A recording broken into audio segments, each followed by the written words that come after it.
എല്ലാവർക്കും നമസ്കാരം. Visa PSC അക്കാദമിയുടെ പുതിയൊരു വീഡിയോയിലേക്ക് എല്ലാവർക്കും സ്വാഗതം.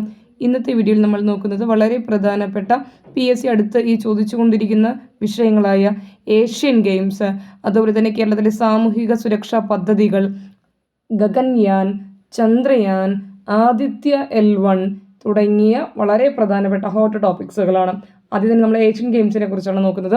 2023 നടന്ന ഏഷ്യൻ ഗെയിംസുമായി ബന്ധപ്പെട്ട് താഴെ നൽകിയിരിക്കുന്ന പ്രസ്താവനകളിൽ ശരിയായത് തിരഞ്ഞെടുക്കുക. ഒന്നാമത്തെ പ്രസ്താവന, ഇന്ത്യ നേടിയ മെഡലുകളുടെ ആകെ എണ്ണം 107. രണ്ടാമത് പ്രസ്താവന, ഏഷ്യൻ ഗെയിംസ് നടന്നത് ചൈനയിൽ. മൂന്നാമത് പ്രസ്താവന, പുരുഷ ക്രിക്കറ്റിൽ ഇന്ത്യക്ക് സ്വർണ്ണ മെഡൽ ലഭിച്ചു. ഈ മൂന്ന് പ്രസ്താവനകളും ശരിയാണ് അല്ലേ? എല്ലാം ശരി എന്നതാണ് അതിൻ്റെ ഉത്തരമായിട്ട് വരുന്നത്. നോക്കുക, അടുത്തയുടെ 2023 ചൈനയിലെ ഹാങ്ഷുവിൽ വെച്ച് നടന്നത് 19ാമത് ഏഷ്യൻ ഗെയിംസ് ആണ്. 19ാമത് ഏഷ്യൻ ഗെയിംസ് 2023 ചൈനയിലെ ഹാങ്ഷു ഒളിമ്പിക് സ്പോർട്സ് സെന്റർ സ്റ്റേഡിയത്തിൽ, ചൈനയിലെ ഹാങ്ഷു ഒളിമ്പിക് സ്പോർട്സ് സെന്റർ സ്റ്റേഡിയത്തിൽ അഥവാ ബിഗ് ലോട്ടസ് എന്നറിയപ്പെടുന്ന സ്റ്റേഡിയത്തിലാണ് നടന്നത്. ഓക്കെ, അത് അവസാനിച്ചത് എവിടെയാണ്? ചൈനയിലെ ഹാങ്ഷു ഒളിമ്പിക് സ്പോർട്സ് സെന്റർ സ്റ്റേഡിയത്തിലായിരുന്നു. അത്ലറ്റുകളുടെ പരേഡിൽ ഹോക്കി താരം PR ശ്രീജേഷ് അല്ലേ, മലയാളിയായ PR ശ്രീജേഷ് ആണ് അത്ലറ്റുകളുടെ പരേഡിൽ ഇന്ത്യയുടെ പതാക ഏന്തിയത്. 2026 ഓക്കെ 2026 തിരുത്തി പഠിക്കും. 2026 20ാമത് ഏഷ്യൻ ഗെയിംസ് ജപ്പാനിൽ വെച്ചാണ് നടക്കുന്നത്. ജപ്പാനിൽ. ഓക്കെ, അപ്പോൾ ഇന്ത്യയുടെ മെഡൽ പട്ടിക എങ്ങനെയാണ് ചോദിച്ചാൽ, ഇന്ത്യ ആകെ 107 മെഡലുകളാണ് നേടിയത്. അതിൽ 28 സ്വർണം, 38 വെള്ളി, 41 വെങ്കലം. 28 സ്വർണം, 38 വെള്ളി, 41 വെങ്കലം അല്ലേ? 28, 38, 41 എന്താണ്? 28, 38, 41 28, 38, 41. ഓക്കെ, 2018 ജക്കാർത്തയിൽ വെച്ച് നടന്ന ഏഷ്യൻ ഗെയിംസിൽ ഇന്ത്യ മികച്ച പ്രകടനം നടത്തിയെങ്കിലും ഇന്ത്യക്ക് 70 മെഡലാണ് നേടാൻ സാധിച്ചത്. അതിൽ 16 സ്വർണം ഉൾപ്പെടെ 70 മെഡലായിരുന്നു. ഏഷ്യൻ ഗെയിംസിന്റെ ചരിത്രത്തിൽ തന്നെ ആദ്യമായാണ് നമ്മുടെ ഇന്ത്യ മെഡൽ നേട്ടത്തിൽ 3 അക്കത്തിന് മുകളിൽ എത്തുന്നത്. ഓക്കെ, 107 എന്ന നിലയിലേക്ക് ആദ്യമായിട്ടാണ് 3 അക്കത്തിന് മുകളിലേക്ക് എത്തുന്നത്. ഓക്കെ, ഇന്ത്യ നിലവിൽ 4ാം സ്ഥാനത്താണ്. ഏഷ്യൻ ഗെയിംസിൽ ഇന്ത്യയുടെ നില എത്രയാണ്? 4ാം സ്ഥാനത്താണ്. ഓക്കെ, അതിൻ്റെ സ്ലോഗൻ എന്തായിരുന്നു? 2023 19ാമത് ഏഷ്യൻ ഗെയിംസിന്റെ സ്ലോഗൻ എന്തായിരുന്നു? The slogan for the games was heart to heart at future. Heart to heart at future എന്നുള്ളതാണ്. ഓക്കെ, 2023 ഏഷ്യൻ ഗെയിംസിൽ 7 സ്വർണം ലഭിച്ച് 22 മെഡലുകളുടെ അഭൂതപൂർവമായ നേട്ടവുമായിട്ട് ഷൂട്ടിങ്ങിലാണ് ഇന്ത്യക്ക് ഏറ്റവും അധികം നേട്ടം ലഭിച്ചത് അല്ലേ? ഇന്ത്യ ഏറ്റവും അധികം സ്വർണം നേടിയത് ഷൂട്ടിങ്ങിലാണ് നമ്മൾ ഓർക്കണം. അപ്പോൾ ജാവലിൻ ത്രോയിൽ നമ്മുടെ നീരജ് ചോപ്ര ഉണ്ടല്ലേ? അപ്പോൾ നീരജ് ചോപ്രയുടെ തലപ്പത്തിരിക്കുന്ന അത്ലറ്റിക്സ് 14 വെള്ളി, 9 വെങ്കലും, 6 സ്വർണ്ണം ഉൾപ്പെടെ 2ാം സ്ഥാനത്താണ്. അപ്പോൾ ഏറ്റവും കൂടുതൽ നമുക്ക് മെഡൽ കിട്ടിയത് ഏതെന്നാണ്? ഷൂട്ടിംഗ് നിന്നാണ്. അതുപോലെ തന്നെ അത്ലറ്റിക്സ് 6 മെഡൽ കിട്ടി, അമ്പെയ്തിൽ നിന്ന് 5 എണ്ണം കിട്ടിയെന്ന് ഓർക്കണം. ഓക്കെ, ക്രിക്കറ്റ് കബഡി ടീമുകളും 2 സ്വർണം വീതം നേടി. ക്രിക്കറ്റും കബഡി ടീമുകൾ 2 സ്വർണം വീതം നേടി. പുരുഷ ഹോക്കി ടീമിനും സ്വർണ്ണമാണ്. അതുകൂടാതെ പാരീസ് ഒളിമ്പിക്സിലേക്കും പുരുഷ ഹോക്കി ടീമിന് എന്തുണ്ട്? സ്ഥാനമുണ്ട്. ഓക്കെ, അതുപോലെ തന്നെ പുരുഷ ഡബിൾസ് ജോഡികളായ ചിരാഗ് ഷെട്ടി, സാത്വിക് സായ്രാജ്, റങ്കി റെഡ്ഡി സഖ്യത്തിന്റെ മികവിലാണ് ഇന്ത്യ തങ്ങളുടെ ആദ്യ ഏഷ്യൻ ഗെയിംസിലെ ബാഡ്മിന്റൺ സ്വർണം നേടുന്നത്. ആദ്യമായിട്ട് ബാഡ്മിന്റൺ സ്വർണം നേടിയത് ആരൊക്കെയാണ്? ഇന്ത്യയാണ്. ഇന്ത്യ. ഓക്കെ, പുരുഷ ഡബിൾസ് ജോഡികൾ ആരൊക്കെയായിരുന്നു? ചിരാഗ് ഷെട്ടി, സാത്വിക് സായ്രാജ്, റങ്കി റെഡ്ഡി. ഓക്കെ, അപ്പോൾ നോക്കുക, നമുക്ക് സ്ക്വാഷ്, ടെന്നീസ്, കുതിരസവാരി ഈ 3ലും കൂടിയാണ് നമ്മൾ ഹാങ്ഷു ഏഷ്യൻ ഗെയിംസിൽ 28 സ്വർണം തികച്ചത്. അതിൽ മലയാളിത്തമുള്ള വ്യക്തികളുണ്ടായിരുന്നു. മലയാള തങ്കമണിഞ്ഞവരാരൊക്കെ നോക്കിക്കേ. മുഹമ്മദ് അനസ് അല്ലേ?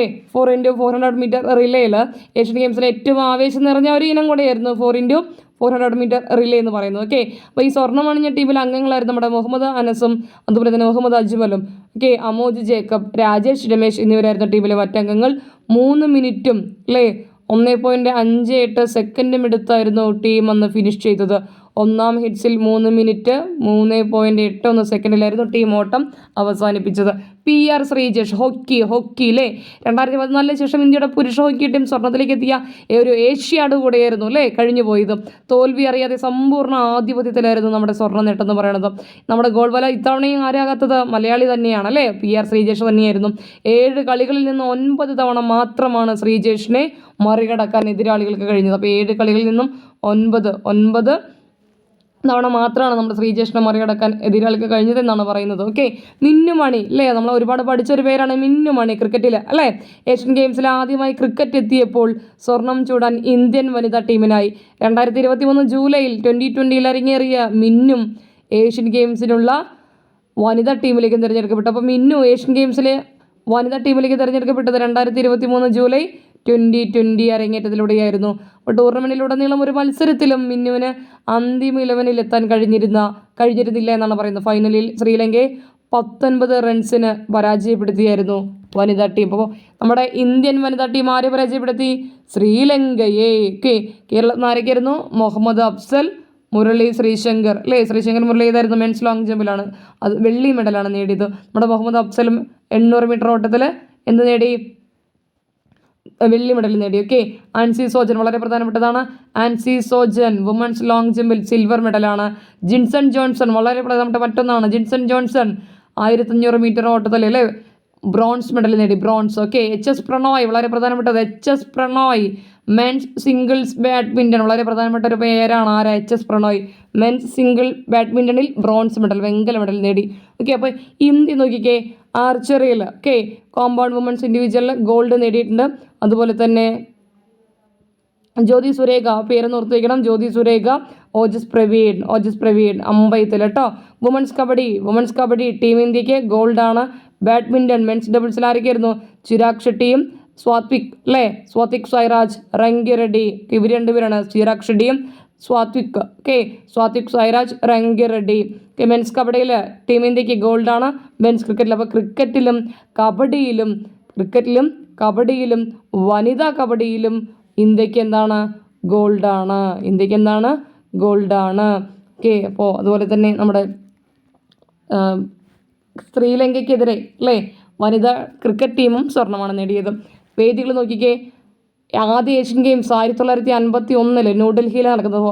ആദ്യത്തെ ഏഷ്യൻ ഗെയിംസ് ഇന്ത്യയിൽ വെച്ചായിരുന്നു. ന്യൂഡൽഹിയിൽ 1951 ആദ്യത്തെ ഏഷ്യൻ ഗെയിംസ് നടന്നത് ഇന്ത്യയിലാണ്. 1951 ന്യൂഡൽഹിയിൽ വെച്ചിട്ട്. 2018 18ാമത് ഏഷ്യൻ ഗെയിംസ് 2018 ഏഷ്യൻ ഗെയിംസ് എവിടെ വെച്ചിട്ടായിരുന്നു? ഇന്തോനേഷ്യയിലെ ജക്കാർത്ത ആൻഡ് പാലംബാഗ്. ഓക്കെ, ഇന്തോനേഷ്യയിലെ ജക്കാർത്തയും പാലംബാഗിലും വെച്ചിട്ടായിരുന്നു 2018 18ാമത് ഏഷ്യൻ ഗെയിംസ് നടന്നത്. 19ാമത്തെ ഏഷ്യൻ ഗെയിംസ് നടന്നത് 2022 നടക്കേണ്ടത് 2023 നടന്നത് നിങ്ങളെ പറഞ്ഞു പഠിപ്പിക്കണം. ഓക്കെ, 2023 ചൈനയിലെ ഹാങ്ഷോയിൽ വെച്ചിട്ടായിരുന്നു. ഓക്കെ, 19ാമത് ഏഷ്യൻ ഗെയിംസ്. ഇനി നടക്കാൻ പോകുന്ന 20ാമത് ഏഷ്യൻ ഗെയിംസ് എവിടെയാണ്? 2026 ജപ്പാനിലെ ഐച്ചി നെഗോയ 2026 20ാമത് ഏഷ്യൻ ഗെയിംസ് ജപ്പാനിലെ ഐച്ചി നെഗോയ. ഓക്കെ, അടുത്ത 21ാമത് ഏഷ്യൻ ഗെയിംസ് ഖത്തറിലെ ദോഹയിൽ വെച്ചാണ്. 21ാമത് ഏഷ്യൻ ഗെയിംസ് 2030 നടക്കുന്നത് ഖത്തറിലെ ദോഹയിൽ വെച്ച്. 22ാമത് ഏഷ്യൻ ഗെയിംസ് 2034 എവിടെ വെച്ച് നടക്കുന്നു? സൗദി അറേബ്യയിലെ റിയാദിൽ വെച്ച്. നോക്കിക്കേ, അപ്പോൾ മെഡൽ സ്റ്റാൻഡിങ്സ് ആണ് നമ്മൾ നോക്കുന്നത്. 2023 നടന്ന 19ാമത് ഏഷ്യൻ ഗെയിംസ് അല്ലേ, 2022 എന്ന പേരിൽ 2023 നടന്ന 19ാമത് ഏഷ്യൻ ഗെയിംസ് ചൈനയിലെ ഹാങ്ഷോയിൽ വെച്ച് നടന്ന 19ാമത് ഏഷ്യൻ ഗെയിംസിൽ ഒന്നാം സ്ഥാനം ആർക്കായിരുന്നു? ചൈനയ്ക്കായിരുന്നു. ഒന്നാം സ്ഥാനം ആർക്കാണ്? ചൈനയ്ക്കാണ്. ഓക്കെ, അവർക്ക് 201 സ്വർണ്ണമാണ്. എത്ര സ്വർണ്ണമാണ്? 201 സ്വർണ്ണമാണ്. 383 മെഡലാണ് ആർക്ക് കിട്ടിയത്? ചൈനയ്ക്ക് കിട്ടിയത്. Okay, Japan 52 സ്വർണ്ണമാണ്. 52 സ്വർണ്ണമാണ് ജപ്പാന്. രണ്ടാം സ്ഥാനം ജപ്പാനാണ് 188 റണ്ണുമായിട്ട്. റിപ്പബ്ലിക് ഓഫ് കൊറിയയ്ക്കാണ് സ്വർണം അല്ലേ, 42 സ്വർണ്ണം ലഭിച്ചത്. ഇത് സ്വർണത്തിൻ്റെ അടിസ്ഥാനത്തിലാണ് നമ്മൾ നോക്കുന്നത് കേട്ടോ. ഓക്കെ, 42 സ്വർണ്ണമാണ് ലഭിച്ചത്. 190 പോയിന്റുമായിട്ട്, അതായത് 190 മെഡലുമായിട്ട് മൂന്നാം സ്ഥാനത്ത് ആരാണ്? റിപ്പബ്ലിക് ഓഫ് കൊറിയയാണ്. ഇന്ത്യ 4-ാം സ്ഥാനത്ത് 28 സ്വർണവും 38 വെള്ളിയും 41 വെങ്കലവുമായി ഇന്ത്യ 107-ാം സ്ഥാനത്താണ്. ഇന്ത്യ 107-ാം സ്ഥാനത്ത്. ചൈന എത്രാം സ്ഥാനത്തായിരുന്നു? Hong Kong, China. People's Republic of China 381. Okay, Hong Kong, China 12-ാം സ്ഥാനം. ഓക്കെ, അവർക്ക് 8 സ്വർണ്ണമാണ് കിട്ടിയത്. അതോടെ ഓർത്ത് വെച്ചാൽ മതി.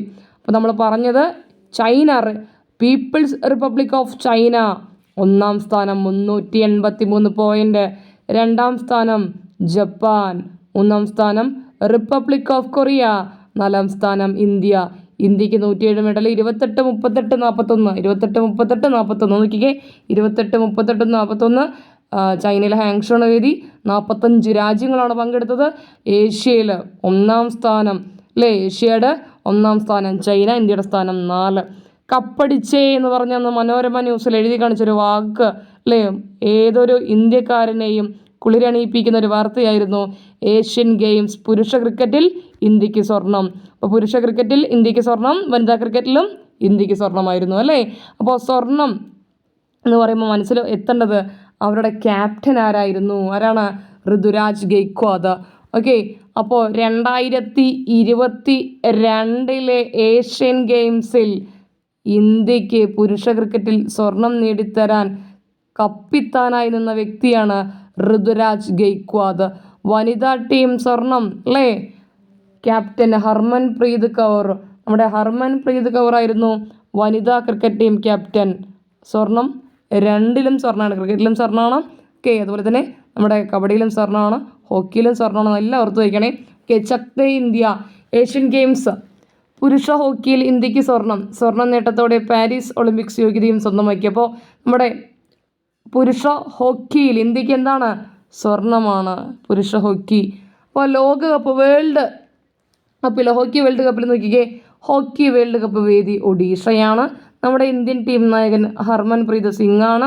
ഭാഗ്യചിഹ്നം ഒലി എന്ന ആമയാണ്. നിലവിലെ ചാമ്പ്യൻ ബെൽജിയമാണ്. ഓക്കെ, അപ്പോൾ ലോകകപ്പ് ഹോക്കി എവിടെ വെച്ചാണ്? ഒഡീഷയിലാണ്. ഇന്ത്യൻ ടീമിൻ്റെ നായകൻ ഹർമൻപ്രീത് സിംഗ് ആണ്. ഭാഗ്യചിഹ്നം ആമ അല്ലേ? ഒലി എന്ന ആമയാണ്. നിലവിലെ ചാമ്പ്യൻ ബെൽജിയമാണ്.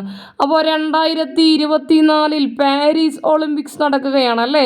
2020 എവിടെയായിരുന്നു? ജപ്പാനിലെ ടോക്കിയോ ആയിരുന്നെങ്കിൽ 2024 പാരീസ് അല്ലേ? ഫ്രാൻസിലെ പാരീസിൽ വെച്ചിട്ടാണ്. ഓക്കെ, അപ്പോൾ അവിടെ ഇന്ന് ഫുട്ബോൾ മത്സരങ്ങൾക്ക് കിക്ക് ഓഫ് എന്ന് പറഞ്ഞിട്ട് 2024 ജൂലൈ 24 വന്നൊരു മാതൃഭൂമി വാർത്തയാണ്. അതുകൂടെ ഓർത്ത് വയ്ക്കണേ. പാരീസ് 2024 ഒളിമ്പിക്സിൽ 5 വളയം നോക്കിക്കേ അല്ലേ? 5 വളയങ്ങളുടെ നിറം മനസ്സിലുണ്ടാവണം. ഓക്കെ, പാരീസ് ഒളിമ്പിക്സ് മെഡൽ വേട്ടയ്ക്ക് ഇന്ത്യയിൽ നിന്ന് 117 പേരാണ് പോകുന്നത്. ഹരിയാനയിൽ നിന്നാണ് ഏറ്റവും അധികം ആളുകൾ. 24 പേര് ഹരിയാനയിൽ നിന്ന്. പഞ്ചാബിൽ നിന്ന് 19 പേര്. തമിഴ്നാട്ടിൽ നിന്ന് 13 പേര്. ഉത്തർപ്രദേശ്, UP-യിൽ നിന്ന് 7 പേര്. കർണാടക 7 പേര്. കേരളത്തിൽ നിന്നും അഭിമാനമായിട്ട് 6 പേര്. മഹാരാഷ്ട്ര 5 പേര്. ഉത്തരാഖണ്ഡും തെലങ്കാനയും ആന്ധ്രാപ്രദേശും ഡൽഹിയും 4 പേര്. പശ്ചിമ ബംഗാൾ 3 പേര്. മധ്യപ്രദേശ്, ഗുജറാത്ത്, മണിപ്പൂർ, ഒഡീഷ, രാജസ്ഥാൻ, ചണ്ഡീഗഡ് 2 പേർ വീതവും. അസം, ബീഹാർ, ഗോവ, ജാർഖണ്ഡ് ഓക്കെ ഒരാൾ വീതവുമാണ് നമ്മുടെ മെഡൽ വേട്ടയ്ക്ക് വേണ്ടിയിട്ട് ഇന്ത്യയിൽ നിന്നും പോകുന്നത്. ആകെ 117 പേർ. എത്ര പേരെ പാരീസ് ഒളിമ്പിക്സിന് ഇന്ത്യയിൽ നിന്ന് പോകുന്നത്? 117 പേർ അല്ലേ? 117 പേർക്കും സ്വർണം നേടി വരാൻ കഴിയട്ടെ എന്ന് ആശംസിക്കാം അല്ലേ? ഓക്കെ, അടുത്തത് 47ാമത് വയലാർ പുരസ്കാരം ആർക്കാണ്? ശ്രീകുമാരൻ തമ്പിക്ക്. 1977 ആദ്യത്തെ വയലാർ പുരസ്കാരം നേടിയത് നോക്കിക്കേ ലളിതാംബിക അന്തർജനമാണ്. അഗ്നിസാക്ഷി എന്ന കൃതിക്ക് ലളിതാംബിക അന്തർജനം അഗ്നിസാക്ഷി എന്ന നോവലിനാണ് നേടിയത്. വയലാർ രാമവർമ്മ ട്രസ്റ്റിൻ്റെ ആഭിമുഖ്യത്തിലാണ് വയലാർ പുരസ്കാരം കൊടുത്തു തുടങ്ങുന്നത്. മലയാളത്തിലെ ജ്ഞാനപീഠം എന്നറിയുന്ന പുരസ്കാരമാണ് വയലാർ പുരസ്കാരം. 47ാമത് വയലാർ പുരസ്കാരമാണ് ശ്രീകുമാരൻ തമ്പിക്ക് കിട്ടിയത്. അദ്ദേഹത്തിൻ്റെ ആത്മകഥയായ ജീവിതം ഒരു പെൻഡുലം അദ്ദേഹത്തിൻ്റെ ആത്മകഥയാണ്. ഓക്കെ, ജീവിതം ഒരു പെൻഡുലം അതോടെ ഓർത്ത് വയ്ക്കണം. ക്രിട്ടിക്സ് ചോയ്സ് അവാർഡ് 2024 ഓപ്പൺ ഹൈമറാണ് മികച്ച ചിത്രം. ക്രിട്ടിക്സ് ചോയ്സ് അവാർഡ് 2024 മികച്ച ചിത്രം ഓപ്പൺ ഹൈമർ. മികച്ച നടൻ പോൾ ജിയാമാറ്റി അല്ലേ? ദ ഹോൾഡ് ഓവേഴ്സ് എന്ന് പറയുന്ന സിനിമയ്ക്കാണ്. മികച്ച നടി എമ്മ സ്റ്റോൺ പുവർ തിങ്സ്. മികച്ച നടി Emma Stone cinema Poor Things. മികച്ച സഹനടൻ റോബർട്ട് ഡൗണി ജൂനിയർ, ഓപ്പൺഹൈമർ. മികച്ച സഹനടി Da'Vine Joy Randolph, the Holdovers. Okay, ഇത് മികച്ച യുവനടൻ അല്ലെങ്കിൽ നടി Dominic Sessa. Okay, the Holdovers എന്ന് പറയുന്ന സിനിമയ്ക്കാണ്. മികച്ച അഭിനയ മേള ഓപ്പൺഹൈമർ തന്നെയാണ്. മികച്ച സംവിധായകൻ ഓപ്പൺഹൈമറിൻ്റെ സംവിധായകൻ Christopher Nolan. Okay, Christopher Nolan, അതോടെ ഓർത്ത് വയ്ക്കണം. മികച്ച വസ്ത്രാലങ്കാരം ജാക്ലിൻ ഡ്യുറാനാണ്, ബാർബി എന്ന് പറയുന്ന സിനിമയ്ക്ക്. ഓക്കെ, മികച്ച മുടിയും മേക്കപ്പൊക്കെ അതേതിന് തന്നെ ബാർബിക്ക് തന്നെയാണ്. മികച്ച വിഷ്വൽ ഇഫക്റ്റുകൾ ഏതിലാണ്?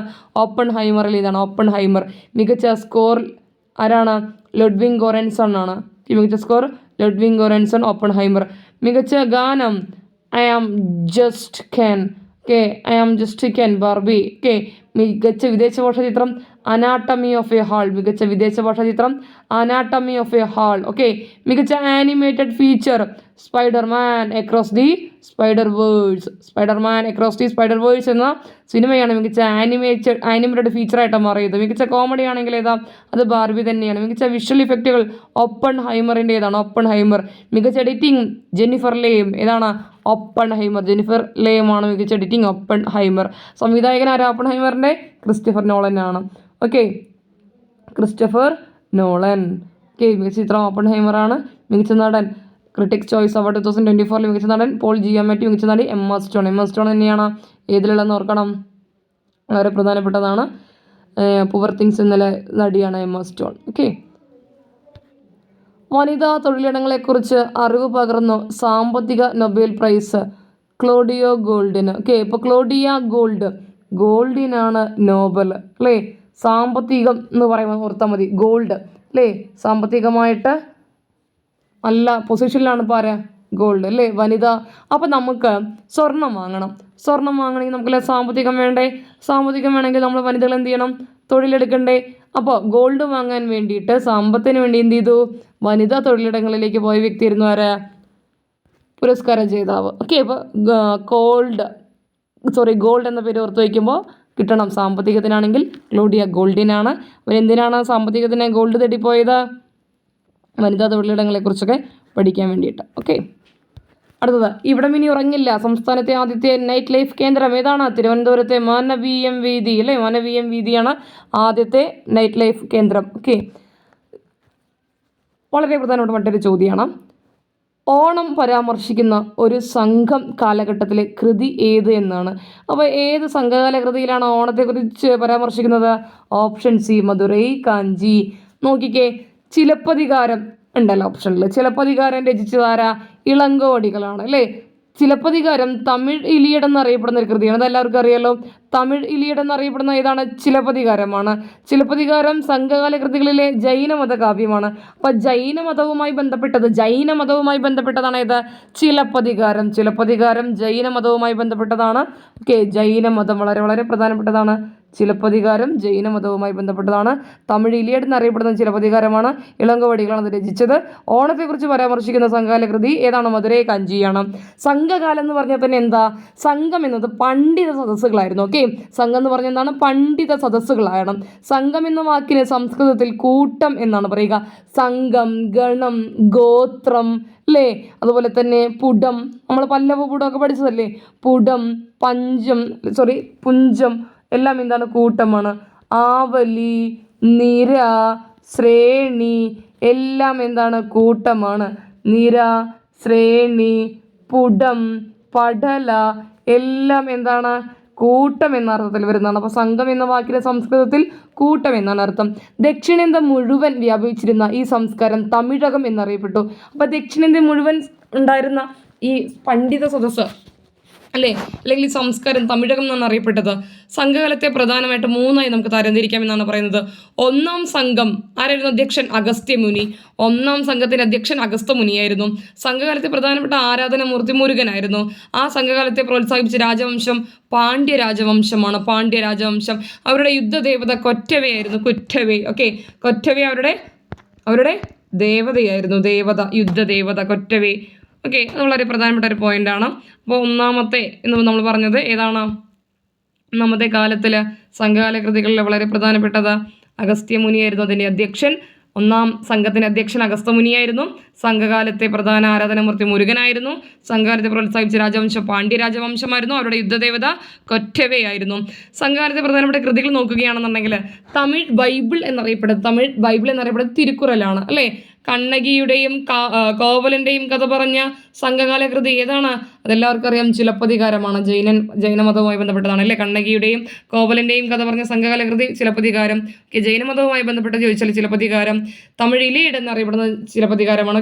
തമിഴ് ഒഡീസി എന്നറിയപ്പെടുന്നത് തമിഴ് ഇലിയുടെ ചിലപ്പതികാരമാണെങ്കിൽ തമിഴ് ഒഡീസി ഏതാണ്? മണിമേഖല. തമിഴ് ഒഡീസി ആണെങ്കിൽ മണിമേഖല.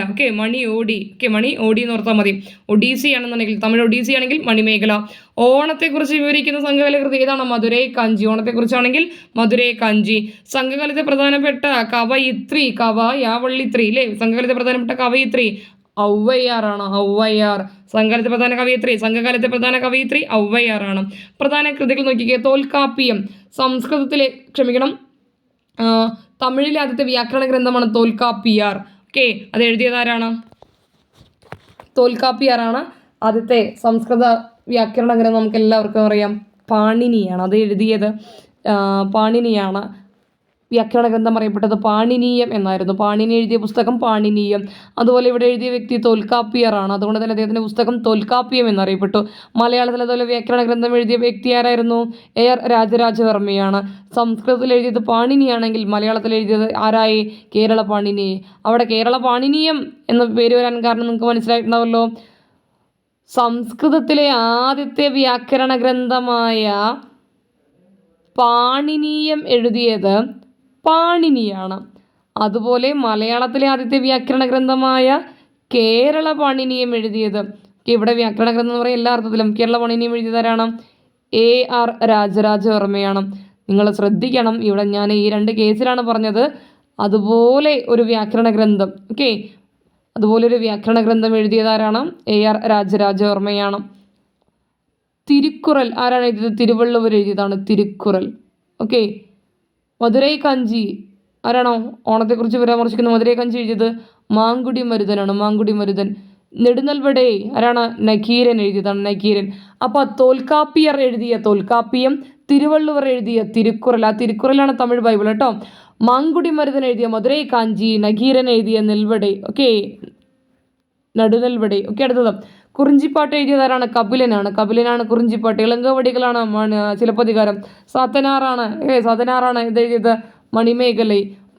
നാഗസാത്തനാറാണ് കുണ്ടലകേശി. തിരുത്തക്ക തേവരാണ് ജീവക ചിന്താമണി എഴുതിയത്. ഇനി സംഘകാല രാഷ്ട്രീയത്തെക്കുറിച്ച് പറയുകയാണെങ്കിൽ സംഘകാലത്ത് തമിഴകത്ത് മൂവേന്ദരുടെ ഭരണകാലമായിരുന്നു. അപ്പോൾ സംഘകാല രാഷ്ട്രീയം എന്താണ്? ആരുടെ ഭരണകാലമാണ്? തമിഴകത്ത് മൂവേന്ദരുടെ ഭരണകാലമായിരുന്നു. സംഘകാലത്ത് തമിഴകത്ത് മൂവേന്ദരുടെ ഭരണകാലമായിരുന്നു. ദക്ഷിണേന്ത്യയിൽ 3 പ്രധാന രാജവംശങ്ങൾ ഏതാണ്? ദക്ഷിണേന്ത്യയിലെ 3 പ്രധാന രാജവംശങ്ങൾ ചേര രാജവംശം, ചോള രാജവംശം, പാണ്ഡ്യ രാജവംശം.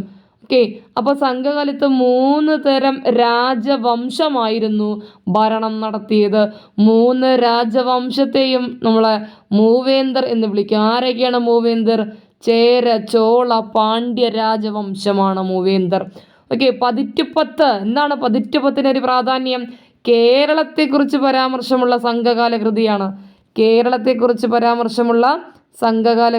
ഏത്? പതിറ്റുപത്ത്. ആരാ രചിച്ചത്? കപിലർ എഴുതിയതാണ് പതിറ്റുപത്ത്. കേരളത്തെക്കുറിച്ച് പരാമർശമുള്ള സംഘകാല കൃതി. ചോദ്യം വരാൻ സാധ്യത കൂടുതലാണ്. കേരളത്തെക്കുറിച്ച് പരാമർശമുള്ള നമ്മുടെ ദൈവത്തിൻ്റെ സ്വന്തം നാട് എന്നറിയപ്പെടുന്ന കേരളത്തെക്കുറിച്ച് പരാമർശമുള്ള സംഘകാല കൃതിയാണ് പതിറ്റുപത്ത്. എഴുതിയത് കപിലറാണ്. തോൽക്കാപ്പിയം എഴുതിയത് തോൽക്കാപ്പിയറാണ്. ചിലപ്പതികാരം തമിഴ് ഇലിയഡ് എന്നറിയപ്പെടുന്ന ആരാണ്? ഇളങ്കവടികളാണ്. മധുരൈ കാഞ്ചി ഓണത്തെക്കുറിച്ച് പരാമർശിക്കുന്നു. മധുരൈ കാഞ്ചി എഴുതിയത് മറന്നുപോരുത് ആരാണ്? മധുരൈ കാഞ്ചി എന്ന വളരെ പ്രശസ്തമായ കൃതി നമ്മൾ നേരത്തെ പഠിച്ചതല്ലേ. ചോദ്യം എന്തായിരുന്നു? ഓണത്തെക്കുറിച്ച് പരാമർശിക്കുന്ന കൃതി ഏത്? മാങ്കുടി മരുതൻ എഴുതിയത് ഏതാണ്? മാങ്കുടി മരുതൻ്റെ കൃതി മധുരൈ കാഞ്ചി. തോൽക്കാപ്പിയം രചിച്ചത് തോൽക്കാപ്പിയർ. സംഘകൃതികളിൽ പ്രധാനമർഹിക്കുന്നതും തമിഴ് ഭാഷയിലെ ഏറ്റവും പഴയ വ്യാകരണ ഗ്രന്ഥവുമാണ് തൊൽക്കാപ്പിയം. 2024 ലോക പരിസ്ഥിതി ദിന ആഘോഷങ്ങൾക്ക് ആതിഥേയത്വം വഹിക്കുന്ന രാജ്യം സൗദി അറേബ്യ. ജൂൺ 5 ലോക പരിസ്ഥിതി ദിനമാണെന്ന് എല്ലാവർക്കും അറിയാം അല്ലേ. 2024 ജൂൺ 5 ലോക പരിസ്ഥിതി ദിന പ്രമേയം എന്തായിരുന്നു? ഭൂമി പുനരുദ്ധാരണം, മരുഭൂവൽക്കരണം, വരൾച്ച പ്രതിരോധം. ഭൂമി പുനരുദ്ധാരണം, മരുഭൂവൽക്കരണം, വരൾച്ച പ്രതിരോധം അല്ലേ. Land restoration, desertification and drought resilience. Okay, അപ്പോൾ 2024 ലോക പരിസ്ഥിതി ദിന ആഘോഷങ്ങൾക്ക് ആതിഥേയത്വം വഹിച്ച രാജ്യം സൗദി അറേബ്യ. 2024 സൗദി അറേബ്യ 2023 ആരായിരുന്നു? നെതർലൻഡുമായി പങ്കാളിത്തത്തോടുകൂടി ഐവറി കോസ്റ്റിൽ വെച്ചായിരുന്നു. അപ്പോൾ നെതർലൻഡിൻ്റെ പങ്കാളിത്തത്തിൽ ഐവറി കോസ്റ്റിൽ വെച്ചായിരുന്നു 2023. 2022 എവിടെ വെച്ചിട്ടായിരുന്നു? സ്വീഡനിൽ വെച്ചായിരുന്നു. 2022 എവിടെ വെച്ചായിരുന്നു? സ്വീഡനിൽ വെച്ചായിരുന്നു. അപ്പോൾ ജൂൺ 5 ലോക പരിസ്ഥിതി ദിനം. 2024 ആതിഥേയ രാജ്യം സൗദി അറേബ്യ. ഭൂമി പുനരുദ്ധാരണം, മരുഭൂവൽക്കരണം, വരൾച്ച പ്രതിരോധം എന്നാണ് അതിൻ്റെ പ്രമേയം. ഓക്കെ, ഹമാസ് ഇസ്രായേൽ സംഘർഷത്തിനിടെ ഇസ്രായേലിൽ ദേശീയ നിലവാരം തിരിച്ചു കൊണ്ടുവരാൻ ഇന്ത്യ ആരംഭിച്ച രക്ഷാപ്രവർത്തനം ഏതാണ്? ഓപ്പറേഷൻ അജയ്.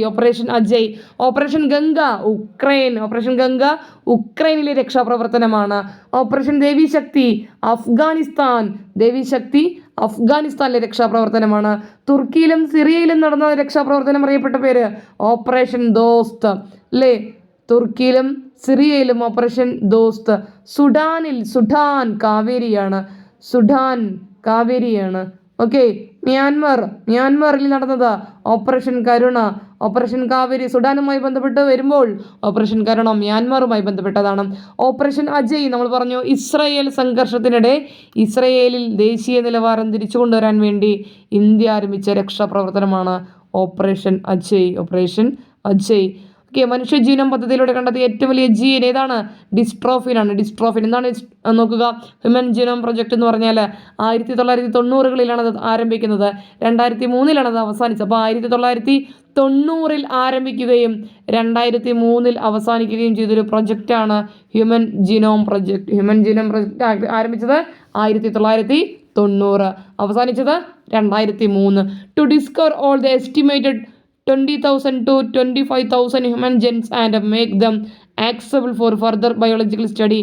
ഭാവിയിലെ ബയോളജിക്കൽ സ്റ്റഡിക്ക് വേണ്ടിയിട്ട് 20,000 മുതൽ 25,000 വരെ മനുഷ്യൻ്റെ ജീനുകൾ പഠന വിധേയമാക്കുകയായിരുന്നു ഇതിലൂടെ, ഹ്യൂമൻ ജനോം പ്രൊജക്റ്റിലൂടെ. ഓക്കെ, മൺസൂൺ ക്രോക്സ് ബയോബ്ലിറ്റ്സ് 2024 പദ്ധതി നടപ്പിലാക്കുന്നത്. നോക്കിയേ, മൺസൂൺ വളരെ പ്രധാനപ്പെട്ടതാണ്. Monsoon croaks bioblitz 2024. Monsoon croaks bioblitz 2024 ആരാണ്? കേരള വന ഗവേഷണ കേന്ദ്രമാണല്ലേ. Kerala Forest Research Institute. എവിടെയാണ് കേരള ഫോറസ്റ്റ് റിസർച്ച് ഇൻസ്റ്റിറ്റ്യൂട്ട് സ്ഥിതി ചെയ്യുന്നത്? പീച്ചിയിലാണ്. കേരള വന ഗവേഷണ കേന്ദ്രം സ്ഥിതി ചെയ്യുന്നത് പീച്ചിയാണ്. പീച്ചി ഏത് ജില്ലയിലാണ്? പീച്ചി തൃശ്ശൂർ ജില്ലയിലാണ് അല്ലേ. ഇപ്പം 2024 മൺസൂൺ ക്രോക്സ് ബയോബ്ലിറ്റ്സ് എവിടെയാണ്? പീച്ചി, കേരള വന ഗവേഷണ കേന്ദ്രത്തിൻ്റെ ആഭിമുഖ്യത്തിൽ. ഓക്കെ, നമ്മുടെ KSEB നടപ്പിലാക്കുന്ന ഒരു പദ്ധതി ഉണ്ടല്ലോ, എന്താണ്? പുരപ്പുറ സൗരോർജ്ജ പദ്ധതി. എന്താണ് KSEBയുടെ? സൗരയാണ് അല്ലേ. ഇപ്പോൾ KSEB എന്ന് കണ്ടപ്പോൾ ഞാൻ പറഞ്ഞതേ ഉള്ളൂ. KSEB നടപ്പിലാക്കുന്ന ഒരു പുരപ്പുറ സൗരോർജ്ജ പദ്ധതിയാണ് ഏത്? സൗര എന്ന് പറയുന്നത്. നമ്മുടെ അനർട്ട് നടപ്പിലാക്കുന്നുണ്ടല്ലോ, ഓപ്പറേഷൻ അനർട്ട് നടപ്പിലാക്കുന്ന ഏതാ? അത് സൗര തേജസ്.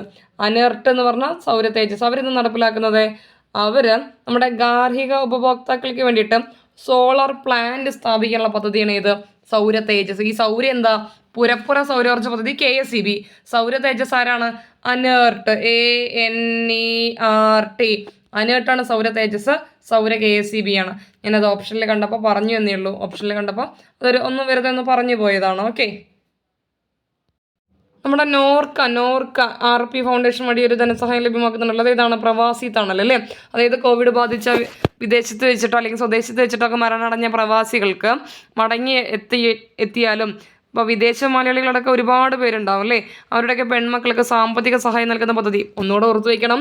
നോർക്ക വഴി നടപ്പിലാക്കുന്ന പദ്ധതിയാണ് പ്രവാസി തണൽ പദ്ധതി.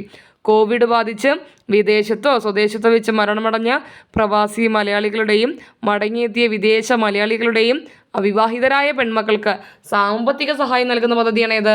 പ്രവാസി തണൽ. ഒക്കെ പെൺമക്കൾക്ക് വേണ്ടി നടപ്പിലാക്കുന്നതാണെന്ന് ഓർത്ത് വയ്ക്കണേ. അപ്പോൾ നമ്മളത് പറഞ്ഞു പോയി എന്ന് മാത്രം. ഓക്കെ, രാജദ്രാവകം അഥവാ അക്വറീജി എന്നാൽ എന്താണ്? അത് SCERT കണ്ടന്റ് ആണ്. ആനുകാലിക വിവരങ്ങളിൽ ഉൾപ്പെടുത്താൻ കഴിയില്ല. നമ്മൾ SCERT കണ്ടന്റ് ആണ് എങ്കിൽ ആ ചോദ്യം എടുത്തു എന്ന് മാത്രം. അക്വറീജിയ എന്ന് പറഞ്ഞാൽ ദ്രാവകം അല്ലേ, രാജകീയ ദ്രവം എന്നൊക്കെ അറിയപ്പെടുന്നത് ഇതാണ്, അക്വറീജിയാണ്. ടെക്സ്റ്റ് ബുക്കിൽ വളരെ വ്യക്തമായിട്ട് പറയുന്നുണ്ട്. ഗാഢ നൈട്രിക് ആസിഡും ഗാഢ ഹൈഡ്രോക്ലോറിക് ആസിഡും 1:3 എന്ന അംശബന്ധത്തിൽ കലർത്തിയ മിശ്രിതമാണ് അക്വറീജി അഥവാ രാജദ്രാവകം. സ്വർണം, പ്ലാറ്റിനം എന്നീ കുലീന ലോഹങ്ങൾ, അപ്പോൾ സ്വർണവും പ്ലാറ്റിനവും കുലീന ലോഹങ്ങളാണ്. എന്നീ കുലീന ലോഹങ്ങൾ വളരെ പ്രധാനപ്പെട്ടതാണ്. സ്വർണം, പ്ലാറ്റിനം എന്നീ കുലീന ലോഹങ്ങളെ ലയിപ്പിക്കാൻ അക്വറീജിയയ്ക്ക് കഴിയും എന്നാണ് പറയുന്നത്. ഇങ്ങനെയുണ്ടാകുന്ന സ്വർണം, പ്ലാറ്റിനം എന്നീ ലോഹങ്ങളുമായി പ്രവർത്തിച്ച് അവയുടെ ക്ലോറൈഡുകളാക്കി ലയിപ്പിക്കുന്നു. അപ്പോൾ അതിൻ്റെ അംശബന്ധം വളരെ പ്രധാനമാണ്. നമുക്ക് നൈട്രിക് ആസിഡും ഗാഢ ഹൈഡ്രോക്ലോറിക് ആസിഡും എന്ന് മാത്രമാണ് പറയുന്നതെങ്കിൽ നോക്കിക്കേ, നൈട്രിക് ആസിഡും ഗാഢ ഹൈഡ്രോക്ലോറിക് ആസിഡും വരുന്ന 3 ഓപ്ഷൻ ഇല്ലേ? നോക്കിക്കേ, അപ്പോൾ നമുക്ക് ഓപ്ഷൻ സി മാത്രമേ വെട്ടിക്കളയാൻ പറ്റുള്ളൂ. ഇനി ഇതിൻ്റെ അകത്തുനിന്ന് ആ അംശബന്ധം പറഞ്ഞിട്ടുണ്ടെങ്കിൽ നമുക്ക് എന്തെങ്കിലും കൺഫ്യൂഷൻ ഉണ്ടോ? ഇല്ല. 1:3 1:3 ആണ്. നൈട്രിക് ആസിഡും ഹൈഡ്രോക്ലോറിക് ആസിഡും 1:3 എന്ന അംശബന്ധത്തിലാണ് മിശ്രിതമാക്കിയാലാണ് നമുക്ക് കിട്ടുന്നത് അക്വറീജി അഥവാ രാജദ്രാവകം. മനുഷ്യ ശരീരത്തിൽ ഉപാപചയ പ്രവർത്തനങ്ങളുടെ ഫലമായി ഉണ്ടാകുന്ന വിഷവസ്തുവായ അമോണിയ വിഷാംശം കുറഞ്ഞ യൂറിയയ്ക്ക് മാറ്റുന്ന അവയവം ഏതാണ്? അത് നമ്മുടെ കരളാണ്. ഓക്കെ. മഹാധമനിയിൽ നിന്നും നമ്മുടെ വൃക്കാധമനിയിലേക്ക് അശുദ്ധരക്തം എത്തുകയും അതിനെ ശുദ്ധീകരിച്ച് വൃക്കാസിരയിലൂടെ മഹാസിര വഴി ശരീരത്തിൻ്റെ വിവിധ ഭാഗങ്ങളിലേക്ക് എത്തിക്കുകയും ചെയ്യുന്ന അവയവമാണ് ഏത്? നമ്മുടെ വൃക്ക. ഓക്കെ, അത് വെറുതെ പറഞ്ഞു എന്നേ അത് ഓർത്ത് വെച്ചാൽ മതി. ഓക്കെ, അടുത്തത് ഇന്ത്യയിൽ ബഹിരാകാശ ദിനമായി പ്രഖ്യാപിക്കപ്പെട്ട തീയതി എന്നാണ്? വളരെ പ്രധാനപ്പെട്ട ഒന്നാണ് അല്ലേ, ചാന്ദ്രയാൻ 3യുമായി ബന്ധപ്പെട്ട ചോദ്യമാണ്. ഇന്ത്യയിൽ ദേശീയ ബഹിരാകാശ ദിനമായിട്ട് പ്രഖ്യാപിക്കപ്പെട്ട തീയതി ഓഗസ്റ്റ് 23 എന്താണ് ഓഗസ്റ്റ് 23 പ്രത്യേകത? ചാന്ദ്രയാൻ 3 ദൗത്യം ബഹിരാകാശത്ത് ഇറങ്ങിയത് അല്ലേ, അതായത് ചന്ദ്രനിൽ ഇറങ്ങിയത്. അപ്പോൾ ഓഗസ്റ്റ് 23 ഇനി മുതൽ ദേശീയ ബഹിരാകാശ ദിനമാണ്. വലിയ സന്തോഷത്തിൻ്റെ നിമിഷങ്ങളായിരുന്നു അല്ലേ എല്ലാ ഇന്ത്യൻ പൗരനും. എന്തുകൊണ്ടാണ്? നമ്മുടെ ഒരുപാട് കാലത്തെ സ്വപ്നമായിരുന്നു അല്ലേ. അങ്ങനെ ചാന്ദ്രയാൻ 3 അതിൻ്റെ വിജയ ആഹ്ലാദത്തിലേക്ക് എത്തിയ ദിവസമാണ് ഓഗസ്റ്റ് 23. അപ്പോൾ പ്രധാനമന്ത്രി നരേന്ദ്രമോദി ഇസ്ട്രാക്കിൽ എത്തിയിട്ട് നമ്മുടെ ചാന്ദ്രയാൻ ദൗത്യ സംഘത്തെ അഭിനന്ദിക്കുകയുണ്ടായി അല്ലേ. അന്ന് അദ്ദേഹം പ്രഖ്യാപിച്ചതാണ് ഇനി മുതൽ ഓഗസ്റ്റ് 23 എന്തായിരിക്കും? ദേശീയ ബഹിരാകാശ ദിനമായിരിക്കും.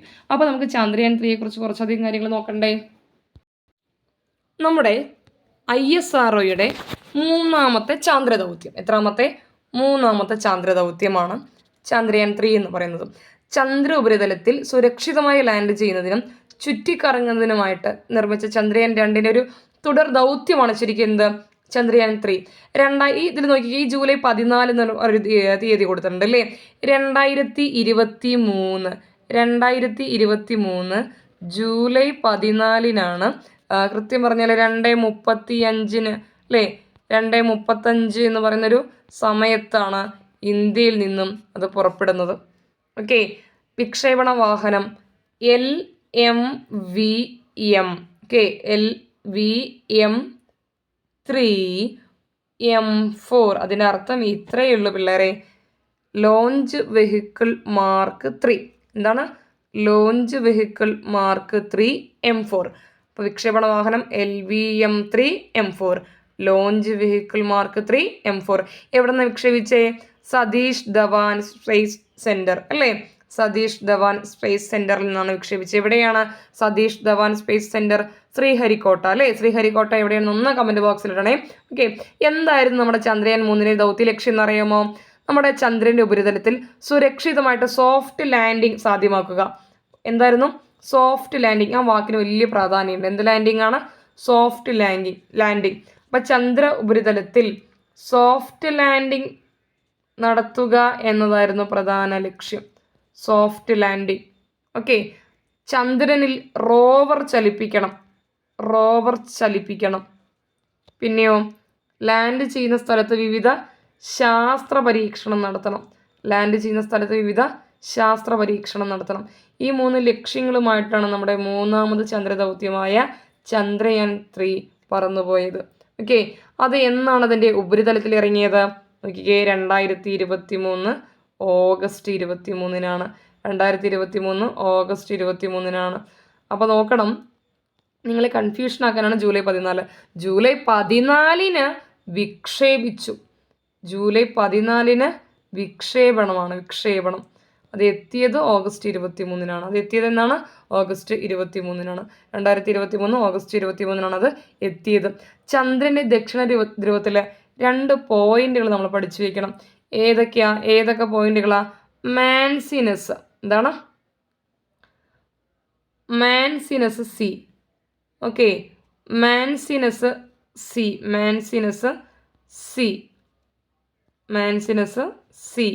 And Simpelius N.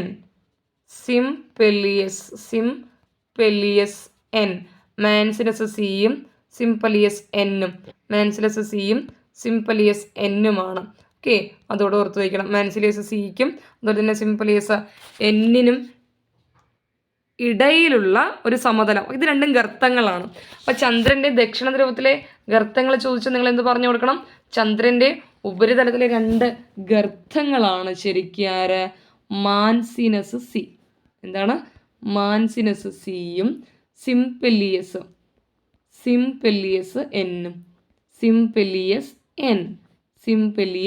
എൻ. ഈ 2 ഗർത്തത്തിനും ഇടയിലുള്ള സമതലത്തിലാണ് നമ്മുടെ ചന്ദ്രയാൻ 3 എന്ത് ചെയ്തത്? ലാൻഡർ ചെയ്തത്. ഓക്കെ, അപ്പോൾ നമ്മുടെ ലാൻഡർ ഇറങ്ങിയത്. ഓക്കെ, അപ്പോൾ നമ്മുടെ ലാൻഡറിൻ്റെ പേരെന്താ? നമ്മുടെ ലാൻഡർ ആരായിരുന്നു? നമ്മുടെ ലാൻഡർ വിക്രമായിരുന്നു അല്ലേ? നമ്മുടെ ലാൻഡർ വിക്രമും നമ്മുടെ റോവർ പ്രഗ്യാനുമായിരുന്നു. അപ്പോൾ ലാവ എന്നോർത്താൽ മതി. ലാൻഡർ ആരാണ്? വിക്രം. ഓക്കെ, ലാൻഡർ ആരായിരുന്നു? വിക്രം. റോവർ ആരാ? Pragyan. Okay, rover Pragyan.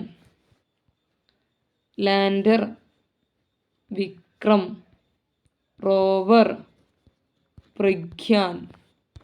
Okay, അപ്പോൾ നമ്മൾ ചന്ദ്രയാൻ 3 അതിൻ്റെ പേടകത്തിൽ നിന്ന് ISROയ്ക്ക് ആദ്യത്തെ സന്ദേശം ലഭിച്ചത് I am feeling lunar gravity.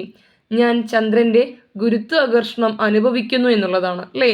ചന്ദ്രൻ്റെ ഭ്രമണപഥത്തിൽ എത്തിയതിന് ശേഷം ചന്ദ്രയാൻ 3 ഇത്തരം ഒരു സന്ദേശം പുറപ്പെടുവിച്ചു. എന്തായിരുന്നു? ഇന്ത്യ, ഞാൻ എൻ്റെ ലക്ഷ്യസ്ഥാനത്തെത്തി, നീയും. അപ്പോൾ ആദ്യം അയച്ചത് എന്താ? ഞാൻ ചന്ദ്രൻ്റെ ഗുരുത്വാകർഷണം അറിയുന്നു. എന്തായിരുന്നു ആദ്യം അയച്ചത്? ഞാൻ ചന്ദ്രൻ്റെ ഗുരുത്വാകർഷണം അനുഭവിക്കുന്നു എന്നാണ് നമ്മുടെ ചന്ദ്രയാൻ 3 ISROയ്ക്ക് എഴുതിയത്. അപ്പോൾ ചന്ദ്രൻ്റെ ഭ്രമണപഥത്തിൽ എത്തിയതിന് ശേഷം ഇങ്ങനൊരു മെസ്സേജ് വന്നു: ഇന്ത്യ, ഞാൻ എൻ്റെ ലക്ഷ്യം അല്ലേ? ഇന്ത്യ, ഞാൻ എൻ്റെ ലക്ഷ്യസ്ഥാനത്തെത്തി, നീയും. ഇന്ത്യ, ഞാൻ എൻ്റെ ലക്ഷ്യസ്ഥാനത്തെത്തി, നീയും. ഓക്കെ, അപ്പോൾ അതൊന്ന് ഓർത്ത് വയ്ക്കണം. ഇന്ത്യ, ഞാൻ എൻ്റെ ലക്ഷ്യസ്ഥാനത്തെത്തി, നീയും എന്നാണ് ചന്ദ്രൻ്റെ ഉപരിതലത്തിൽ ഇറങ്ങിയതിന് ശേഷം നമ്മുടെ ISROയ്ക്ക് ചന്ദ്രയാൻ 3 നിന്ന് ലഭിച്ച സന്ദേശം. അപ്പോൾ ചന്ദ്രയാൻ 3 ഇറങ്ങിയ സ്ഥലത്തിന് നമ്മളൊരു പേര് കൊടുത്തു അല്ലേ? അപ്പോൾ നമ്മൾ പറഞ്ഞ മാൻസിനസ് സിക്കും അതുപോലെ തന്നെ സിംപലിയസ് എന്നിനും ഇടയിലുള്ള ആ ഗർത്തം നമ്മളെ ശിവശക്തി പോയിന്റ്. എന്ത് പോയിന്റാണ്? ശിവശക്തി പോയിന്റ് എന്ന പേര് കൊടുത്തു. ഓക്കെ, അപ്പോൾ ചന്ദ്രയാൻ 3 ആണെങ്കിൽ ശിവശക്തി പോയിന്റ്, 2 ആണെങ്കിലോ തിരങ്കയാണ് 2. ഓക്കെ, അപ്പോൾ ശിവൻ എന്ന് പറയുമ്പോൾ നിശ്ചയദാർഢ്യത്തിൻ്റെയും ശക്തി എന്ന് പറയുമ്പോൾ അത് ആ ലക്ഷ്യം നേടാനുള്ള, ആ ഒരു അഭിലാഷം നേടാനുള്ള മനുഷ്യൻ്റെ ആ കഴിവിനെയുമാണ് സൂചിപ്പിക്കുന്നത് എന്നും ശക്തി എന്നതിൽ ഈ ചന്ദ്രയാൻ ദൗത്യത്തിന് പുറകിലുള്ള സ്ത്രീകളുടെ ശക്തിയെ കൂടി കുറിക്കുന്നുണ്ട് എന്നുമാണ് അവർ പറഞ്ഞിട്ടുണ്ടായിരുന്നു. ഓക്കെ, അപ്പോൾ ലാൻഡർ ഒരു ഹൈ ജമ്പിലൂടെയാണ് പോയത്. ഓക്കെ, ചന്ദ്രയാൻ 3 ഹോപ്പ് പരീക്ഷണമാണ് നടത്തിയത്. എന്ത് പരീക്ഷണമാണ്? ഹോപ്പ് പരീക്ഷണം. ചന്ദ്രയാൻ 3 എന്ത് പരീക്ഷണം നടത്തിയത്? ഹോപ്പ് പരീക്ഷണം. ത്രസ്റ്റർ എഞ്ചിനുകളുടെ സഹായത്തോടുകൂടി 30. ഓക്കെ, നോക്കിയത് എന്താണ് ഈ ഹൈ ജമ്പ് അല്ലെങ്കിൽ സോഫ്റ്റ് ലാൻഡിങ് എന്നൊക്കെ നിങ്ങൾക്കൊരു സംശയം ഉണ്ടാവും അല്ലേ? അത് ഇത്രയേ ഉള്ളൂ പിള്ളേരെ. ഇത് ചന്ദ്രൻ്റെ ഉപരിതലമാണെന്ന് വയ്ക്കുക. അവിടെ നിന്ന് 40 സെൻറ്റിമീറ്റർ ഉയർത്തി 30 സെൻറ്റിമീറ്റർ മാറ്റിയാണ് ISRO പരീക്ഷണം നടത്തിയത്. ഓക്കെ, ആദ്യം നടന്നത് യുണൈറ്റഡ് സ്റ്റേറ്റ്സും, രണ്ടാമത് ചൈനയും, മൂന്നാമത് ഇന്ത്യയുമാണ്. ഓക്കെ, ഇത് ലാൻഡറിൻ്റെ ഹൈ ജമ്പ് എന്താണ്, എന്ത് പരീക്ഷണമാണ്? ഹോപ്പ് പരീക്ഷണം. ഇതിനെ വിളിക്കുന്ന പേരെന്താണ്? ഹോപ്പ് പരീക്ഷണം. അപ്പോൾ നമ്മൾ ചന്ദ്രൻ്റെ ഉപരിതലത്തിൽ ഹോപ്പ് പരീക്ഷണം നടത്തി. അതായത് ത്രസ്റ്റർ എഞ്ചിൻ ഉണ്ട്, ഓക്കെ. ഈ ത്രസ്റ്റർ എഞ്ചിൻ്റെ സഹായത്തോടു കൂടി ലാൻഡറിനെ ചന്ദ്രൻ്റെ ഉപരിതലത്തിൽ നിന്നും 40 സെൻറ്റിമീറ്റർ ഉയർത്തി 30 സെൻറ്റിമീറ്റർ മാറ്റി എന്ത് ചെയ്യുന്നു? പരീക്ഷണം നടത്താണ് ഈ ഹോപ്പ് പരീക്ഷണം. അത് ആദ്യമായി ചെയ്തത് ആരാണ്? യുണൈറ്റഡ് സ്റ്റേറ്റ്സ് ആണ്. രണ്ടാമത് ചൈനയാണ്. അങ്ങനെ ഹോപ്പ് പരീക്ഷണം നടത്തുന്ന 3ാമത്തെ രാജ്യമാണ് ഇന്ത്യ. സോഫ്റ്റ് ലാൻഡിംഗ് നടത്തിയ 4ാമത്തെ രാജ്യവും ഇങ്ങനെ ഈ ഹോപ്പ് പരീക്ഷണം നടത്തുന്ന 3ാമത്തെ രാജ്യവും ഇന്ത്യയാണ്. ഓക്കെ. അപ്പോൾ തന്നെ നമുക്ക് 3 ഫേസാണ് അതിലുണ്ടായിരുന്നത്. ഈ ചന്ദ്രയാൻ 3ക്ക് ഈ ദൗത്യത്തിന് 3 ഫേസ്. എത്ര ഫേസാണ്? 3 ഫേസാണ് ഉണ്ടായിരുന്നത്.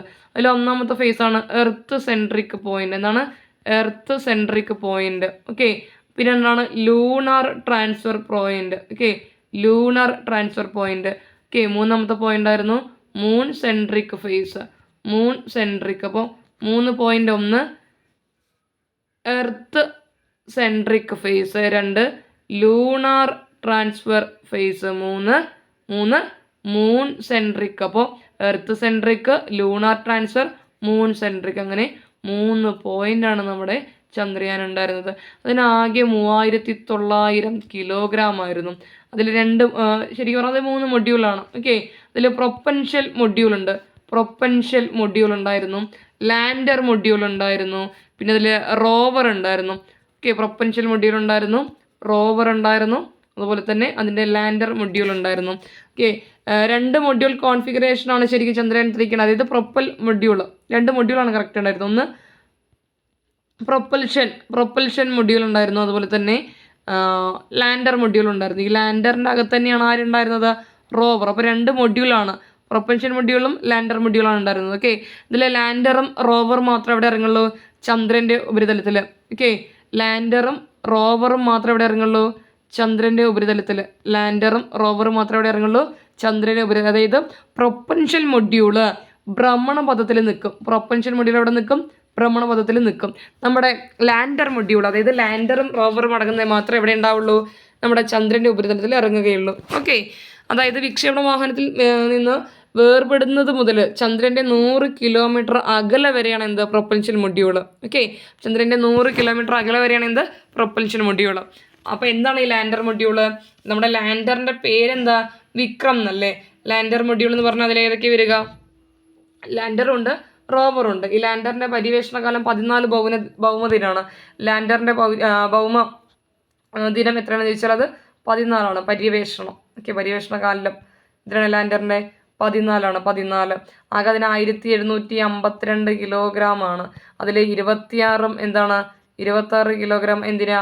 റോവറിനാണ്. എത്ര വാട്ട് ഉണ്ടായിരുന്നു അതിൻ്റെ? എത്ര വാട്ട് വൈദ്യുത ഉൽപ്പാദനം ഉണ്ടായിരുന്നത്? 738 വാട്ട്. എത്രയാണ്? 738 വാട്ട്. വിൻ്റർ സോളിറ്റൈസ് ആണ്. ഓക്കെ. 738 ഉണ്ടായിരുന്നത്. ഓക്കെ. അതിൻ്റെ ആശയവിനിമയം എങ്ങനെയായിരുന്നു? IDSN വഴിയായിരുന്നു. ഓക്കെ. IDSNലൂടെയാണ് അതിൻ്റെ ആശയവിനിമയമൊക്കെ നടത്തിയിട്ടുണ്ടായിരുന്നത്. ഓക്കെ. അത് റോവറായിട്ടാണെന്നുണ്ടെങ്കിലും അതുപോലെ തന്നെ നമ്മുടെ ആ മൊഡ്യൂളായിട്ടാണെങ്കിലും എന്തായിരുന്നു? IDSN വഴിയായിരുന്നു. ഓക്കെ. അപ്പോൾ റോവറുമായിട്ടാണെങ്കിൽ IDSN വഴി തന്നെയാണ് അതിൻ്റെ കമ്മ്യൂണിക്കേഷനൊക്കെ ഉണ്ടായിരുന്നത്. ഇതിൽ വളരെ നിങ്ങൾ പ്രധാനമായിട്ട് നോക്കാനുള്ളത് ഇതിൻ്റെ കുറേ പേലോഡുകളുണ്ട്. ഓക്കെ. ഇത്ര പേലോഡ് ഉണ്ടെന്ന് നിങ്ങൾ പ്രധാനം പഠിക്കണം. 4 പേലോഡുണ്ട്. എത്രയാണ്? 4 പേലോഡുണ്ട്. അതിൽ ഒന്നാമത്തെയാണ് റംബ, RAMBHA, റംബ. പിന്നെ ഒന്നാണ് ചസ്തെ. ഓക്കെ. CHASTE, റംബ, ചസ്തെ. പിന്നെ ഒന്ന് വരുന്നതാണ് ILSA, ഇൽസ എന്ന് ഓർത്താൽ മതി. ILSA. പിന്നെ ഒന്ന് വരുന്നതാണ് LRA. അപ്പം 4 എണ്ണം. ഏതൊക്കെയാണ്? റംബ LP. എന്താണ്? റംബ LP. പിന്നെ വരുന്നതാണ് ചസ്തെ. മൂന്നാമത്താണ് ILSA. നാലാമത്താണ് LRA. ഓക്കെ. LRA. അതൊക്കെ വളരെ വൃത്തിയായിട്ട് നമ്മളത് അടുത്ത വീഡിയോയിൽ നമ്മൾ പറഞ്ഞു പോകും. ഓക്കെ. നമ്മൾ അടുത്ത ചോദ്യത്തിലേക്ക് കടക്കുകയാണ്. താഴെ പറയുന്നവയിൽ വള്ളത്തോൾ നാരായണ മേനോന്റെ കൃതികളിൽ പെടാത്തത് ഏതെന്നാണ്? വള്ളത്തോളിന്റെ കൃതികളിൽ പെടാത്തത് ഏതാണ്? പ്രേമാശ്രമമാണ്. എൻ്റെ ഗുരുനാഥൻ, ഇന്ത്യയുടെ കരച്ചിൽ, ബാപ്പുജി ഒക്കെ ആരുടേതാണ്? വള്ളത്തോൾ നാരായണ മേനോന്റേതാണ്. അപ്പോൾ പ്രേമാശ്രമം നമ്മൾ അറിയാം, പ്രേംചന്ദ് എഴുതിയതാണ്. അപ്പോൾ ഇതൊഴികെ ബാക്കിയെല്ലാം വള്ളത്തോൾ നാരായണ മേനോന്റെ കൃതികളാണ്. പ്രേമാശ്രമം എഴുതിയതാരാണ്? പ്രേംചന്ദ് അല്ലേ പ്രേമാശ്രമം? SCRTയിലെ പോയിന്റ് അല്ലേ? പ്രേംചന്ദാണ് പ്രേമാശ്രമം എഴുതിയത്. അതുപോലെ തന്നെ പ്രേമസംഗീതമാരാ? പ്രേമസംഗീതം ഉള്ളൂരാണ്. ഗോദാൻ എഴുതിയതാരാണ്? ഗോദാൻ നമ്മുടെ പ്രേംചന്ദ് എഴുതിയതാണ്. ഉള്ളൂരിൻ്റെ പ്രേമസംഗീതം. അതുപോലെ തന്നെ പ്രേമലേഖനം ആരുടേതാണ്? ബഷീറിൻ്റെ അല്ലേ? സാറാമ്മയും കേശവൻ നായരും കഥാപാത്രമായി വരുന്ന ബഷീർ കൃതിയാണ് ഏത്? പ്രേമലേഖനം. ജീവിതം യൗവന തീക്ഷ്ണവും പ്രേമസ്വരബലവുമായ ഈ കാലഘട്ടത്തിൽ ഞാൻ സാറാമ്മയുമായി പ്രണയത്തിലാണ്. സാറാമ്മയോ അല്ലേ? അതിമനോഹരമായ ഒരു വാക്യം വരുന്നതിനകത്ത്. ക്വിറ്റ് ഇന്ത്യ സമരനായിക എന്ന് ഗാന്ധിജി ആരെ വിശേഷിപ്പിച്ചു? എല്ലാവർക്കും അറിയാം, ആസിഫ് അലിയെ. ഗാന്ധിജിയെക്കുറിച്ച് ധർമ്മസൂര്യൻ എന്ന കവിത എഴുതിയത് ഗാന്ധിജിയെക്കുറിച്ച് ധർമ്മസൂര്യൻ എഴുതിയത് അക്കിത്തമാണ്. ഗാന്ധിജിയെക്കുറിച്ച് എൻ്റെ ഗുരുനാഥൻ എഴുതിയത് വള്ളത്തോളാണ്. ഗാന്ധിജിയുടെ വിയോഗത്തെ തുടർന്ന് ആ ചുടലക്കളം എന്ന കൃതി എഴുതിയത് ഉള്ളൂരാണ്. ആ ചുടലക്കളം ഗാന്ധിജി മരിച്ചപ്പോൾ എഴുതിയതാണ്. ഉള്ളൂർ എഴുതിയതാണ് ആ ചുടലക്കളം. ഗാന്ധിജിയും ഗോഡ്സെയും എഴുതിയത് NV കൃഷ്ണവാര്യരാണ്. ഗാന്ധിജിയും ഗോഡ്സെയും എന്ന കവിത എഴുതിയത് NV കൃഷ്ണവാര്യരാണ്. ഓക്കെ, അതുപോലെ തന്നെ ആഗസ്റ്റ് കാറ്റിലൊരിയില എന്ന കവിത എഴുതിയതുമാരാണ്? August കാറ്റിലൊരിയില NV കൃഷ്ണവാര്യരാണ്. ഗാന്ധിജിയും കാക്കയും ഞാനും. ഗാന്ധിജിയും കാക്കയും ഞാനും എഴുതിയത് ONV. 3 പേരല്ലേ? ഗാന്ധിജിയും കാക്കയും ഞാനും ONV. ഗാന്ധിജിയും കാക്കയും ഞാനും ONV. ഗാന്ധി ഭാരതം എന്ന കവിത എഴുതിയത് പാലാനാരായണൻ നായർ. ഗാന്ധി ഭാരതം അല്ലേ? കേരളം വളരുന്നു എന്ന കവിത എഴുതിയതും പാലാനാരായണൻ നായരാണ്. ആദ്യത്തെ വള്ളത്തോൾ പുരസ്കാര ജേതാവും പാലാനാരായണൻ നായരാണ്. അപ്പോൾ ഗാന്ധി ഭാരതം പാലാനാരായണൻ നായർ. ഗാന്ധി എന്ന കവിത എഴുതിയത് V മധുസൂദനൻ നായർ. ഗാന്ധി എന്ന കവിത എഴുതിയത് V മധുസൂദനൻ നായർ. ഗാന്ധിയും ഗോഡ്സെയും എഴുതിയത് NV കൃഷ്ണവാര്യർ. ഓഗസ്റ്റ് കാറ്റിലൊരിയിൽ എഴുതിയത് NV കൃഷ്ണവാര്യർ. ഗാന്ധിജിയും കാക്കയും ഞാനും ONV കുറുപ്പ്. ഗാന്ധി ഭാരതം പാലാനാരായണൻ നായർ. ഗാന്ധി മധുസൂദനൻ നായർ. മഹാത്മാവിന്റെ മാർഗം ആരാണ് എഴുതിയത്? സുകുമാർ അഴീക്കോട് മാഷ്. ഗാന്ധിജിയെക്കുറിച്ച് അല്ലേ? ഗാന്ധിജിയെക്കുറിച്ച് സുകുമാർ അഴീക്കോട് മാഷ് എഴുതിയതാണ് മഹാത്മാവിന്റെ മാർഗം. അതുപോലെ തന്നെ ധർമ്മസൂര്യൻ അക്കിത്തം. ധർമ്മസൂര്യൻ അക്കിത്തം. എൻ്റെ ഗുരുനാഥൻ വള്ളത്തോൾ. ആ ചുടലക്കളം ഉള്ളൂര്. ഗാന്ധിയും ഗോഡ്സെയും NV Krishna Warrier. Autism, cerebral palsy, mental retardation, multiple disability തുടങ്ങിയവയ്ക്കുള്ള ഭിന്നശേഷിക്കാർക്കുള്ള ഇൻഷുറൻസ് പദ്ധതിയാണ് നിരാമയ. അതായത് ഭിന്നശേഷി വിഭാഗക്കാർക്കും ഓട്ടിസം, സെറിബ്രൽ പാൾസി വിഭാഗക്കാർക്കൊക്കെ വേണ്ടിയിട്ട് തുടങ്ങിയ ഒരു ഇൻഷുറൻസ് പദ്ധതിയാണ് ഇത് നിരാമയ. ആമയം എന്നാൽ സങ്കടം അഥവാ രോഗം. നിരാമയം എന്നാൽ രോഗം ഇല്ലാത്തത്. ആമയം രോഗം, നിരാമയം രോഗം ഇല്ലാത്തത്. അപ്പോൾ ആമയം എന്നതിൻ്റെ വിപരീതം എന്താണ്? നിരാമയം. ആമയം, നിരാമയം. ആമയം എന്ന് പറഞ്ഞാൽ രോഗം അല്ലെങ്കിൽ വേദന, ദുഃഖം. നിരാമയം വേദന ഇല്ലാത്ത, ദുഃഖമില്ലാത്ത, രോഗമില്ലാത്ത അവസ്ഥ. അടുത്തത്, പ്രമേഹം ബാധിച്ച കുട്ടികൾക്ക് സൗജന്യ ചികിത്സ നൽകുന്നതിന് കേരള ആരോഗ്യവകുപ്പ് രൂപീകരിച്ച പദ്ധതി ഏതാണ്? മിഠായി. ഏതാണ്? മിഠായി. ഓക്കെ, ഹൃദയം എന്താണ്? ജന്മലാ ഹൃദയവൈകല്യമുള്ള കുട്ടികൾക്ക് വേണ്ടിയിട്ടുള്ള ഒരു ചികിത്സാ ധനസഹായ പദ്ധതിയാണ് ഹൃദയം. ഓക്കെ, തേനമൃത്. എന്താണ് തേനമൃത്? അതും നിങ്ങൾക്കറിയാം. എന്തായിരുന്നു തേനമൃത്? അതായത് ലോക്ക്ഡൗൺ കാലത്ത് കുട്ടികളുടെ പോഷകാഹാരക്കുറവ് പരിഹരിക്കാൻ വേണ്ടിയിട്ട് കേരള സർക്കാർ നടപ്പിലാക്കിയ പദ്ധതിയാണ് ഇത് തേൻ അമൃത് പദ്ധതി. ഏതാണ്? തേൻ അമൃത് പദ്ധതി. അതുപോലെ തന്നെ ആർദ്രം പദ്ധതി. എന്താണ് ആർദ്രം പദ്ധതി? അതുപോലെ എപ്പോഴും ചോദിക്കുന്ന ഒരു പദ്ധതിയാണ് സ്നേഹപൂർവ്വം പദ്ധതി. അതായത് അച്ഛനോ അമ്മയോ മരിച്ചുപോയ കുട്ടികൾക്കും നോക്കാൻ ആളില്ലാത്ത കുട്ടികൾക്ക് മാസം നിശ്ചിത തുക നൽകാനായിട്ട് സാമൂഹിക നീതി വകുപ്പ് തുടങ്ങിയൊരു പദ്ധതിയാണ്. അതിൽ 1 വയസ്സ് മുതൽ 5 വയസ്സ് വരെയുള്ള കുട്ടികൾക്ക്, അതുപോലെ തന്നെ 1-ാം ക്ലാസ് മുതൽ 5-ാം ക്ലാസ് വരെയുള്ള കുട്ടികൾക്കും പ്രതിമാസം 300 രൂപയാണ് കൊടുക്കുക. ഓക്കെ, അതുപോലെ തന്നെ 6 മുതൽ 10 വരെയാണെങ്കിൽ പ്രതിമാസം 500-ഉം, +1 +2 പഠിക്കുന്ന കുഞ്ഞുങ്ങൾക്കാണെന്നുണ്ടെങ്കിൽ പ്രതിമാസം 750 രൂപയുമാണ് കൊടുക്കുക. ഓക്കെ, അച്ഛനും അമ്മയും മരിക്കുകയും അല്ലെങ്കിൽ ഒരാൾ മരിക്കുകയും ജീവിച്ചിരിക്കുന്ന ഒരാൾക്ക് മാനസികമായിട്ടോ ശാരീരികമായിട്ടോ അല്ലെങ്കിൽ സാമ്പത്തികമായിട്ടോ ഉള്ള അവശത മൂലം ആ കുഞ്ഞിനെ പഠിപ്പിക്കാൻ പറ്റുന്നില്ല എന്നുണ്ടെങ്കിൽ ആ കുഞ്ഞിന് 1 വയസ്സ് മുതൽ 1-ാം ക്ലാസ് മുതൽ ഡിഗ്രി തലം വരെ, ബിരുദ തലം വരെ എന്ത് ചെയ്യുന്നു? പഠനത്തിനുള്ള ധനസഹായം നൽകുന്നു. ഇനി മിഠായി പദ്ധതി എന്താണ്? പ്രമേഹം ബാധിച്ച കുട്ടികൾക്ക് സൗജന്യ ചികിത്സ അല്ലേ? അതായത് ടൈപ്പ് 1 പ്രമേഹം ബാധിച്ച കുട്ടികൾക്കും കൗമാരക്കാർക്കും വേണ്ടിയുള്ള പദ്ധതിയാണ് മിഠായി. ഓക്കെ, അപ്പോൾ കേരള സാമൂഹ്യ സുരക്ഷാ മിഷൻ വഴിയാണ്. കേരള സാമൂഹ്യ സുരക്ഷാ മിഷൻ, അത് പ്രധാനമാണ്. കേരള സാമൂഹ്യ സുരക്ഷാ മിഷൻ വഴിയാണ് ആ പദ്ധതി നടപ്പിലാക്കുന്നത്. കേരള സാമൂഹ്യ സുരക്ഷാ മിഷൻ വഴി ടൈപ്പ് 1 പ്രമേഹം ബാധിച്ച കുട്ടികൾക്കും കൗമാരക്കാർക്കും പരിചരണം നൽകുന്നതിന് ആരംഭിച്ച സമഗ്ര സാമൂഹിക അധിഷ്ഠിത പദ്ധതിയാണ് മിഠായി. കുട്ടികൾക്ക് കൗൺസിലിങ്ങും മാതാപിതാക്കൾക്ക് പരിശീലനവും മറ്റ് സാമൂഹ്യ സുരക്ഷാ സംവിധാനങ്ങൾ ഉൾപ്പെടെ 6 ഘട്ടം ഉൾപ്പെട്ടതാണ്. എത്ര ഘട്ടം? 6 ഘട്ടം ഉൾപ്പെട്ടതാണ് ഈ മിഠായി പദ്ധതി. അതുപോലെ തന്നെ സ്ഥിരം ചോദിക്കുന്ന മറ്റൊരു ചോദ്യമാണ് ജീവനം. എന്താണ്?